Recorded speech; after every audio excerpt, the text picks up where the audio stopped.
Hello, my dear friends. My name is Harun. Welcome to the Sanctum. Today, let's discuss a little bit more about personal magnetism, and I'm going to share with you two of the many potential ways that you could be losing personal magnetism or leaking personal magnetism in your life. So, if you want to know what personal magnetism is, I've made multiple videos on personal magnetism. You can find one of those videos here above. But essentially, it is the way that one can begin to develop an internal state of energy that begins to draw towards you situations, people, essentially creating an attractive state that brings towards you positive situations, opportunities, people, creating personal power within yourself. So, personal magnetism is a natural state of energy that people can develop naturally sometimes. So, sometimes people are naturally quite magnetic and they've had that ever since a young age. But then some people could have the opposite, where they could be repulsive, sending people away from them and situations away from them. Then there are people who are more neutral, where nobody pays too much attention to these individuals, but also some people do pay attention. They're just people that are there in the background. You can probably see this perhaps in a school where there are people who have a larger energy and tend to attract people, things, opportunities to them. Then there are people who send people away from them. And then there are those who are just there. So, regardless of who you are, there are ways that you can improve your personal magnetism and generate more. I talk about this on my 6-week personal magnetism course, on my Patreon channel as well as my introduction to personal magnetism audio course, which you can find all of that information in the description box below. So let's talk about two of the leakages to personal magnetism. So of course, if you manage to plug these particular leakages of personal magnetism, if you're able to solve these, generally over time your personal magnetism should increase. But there are ways to cultivate it using specific yoga type practices and breathing practices and awareness based exercises, which I talk about on my Patreon and also on my courses.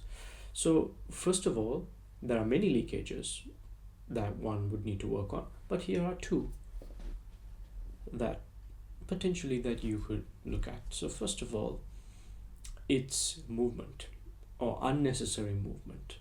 So if you look at somebody who has a very strong personal magnetism, they don't move much.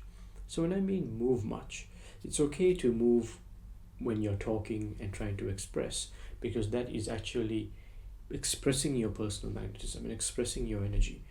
So when you speak or communicate, this movement through expression may be encouraged to direct personal magnetism. However, when you're just sitting and relaxing, most of the time people don't just sit and relax. They have to move around and shift around on their chair and start to move their leg. The other day I saw somebody on the tube, what we call this is the equivalent to the subway or metro for people in other places, but in London we call it the tube. And this person was just sitting there, and his leg was moving at 100 miles per hour. Then he was scratching his head every second. He was shifting about like this, and this was releasing energy. So every movement that you do is causing you to lose energy, right? So you could simply be on the computer all day, but if you're scratching your head, if your leg is moving non-stop, after a while this little movement, you think it's a small movement, but it's releasing energy, it's burning up your energy. So by the end of the day you feel tired, even more tired than if you were just still. So the first element of generating personal magnetism is to learn to sit still. When you're doing nothing, just sit there and keep your attention on your body. Stop moving.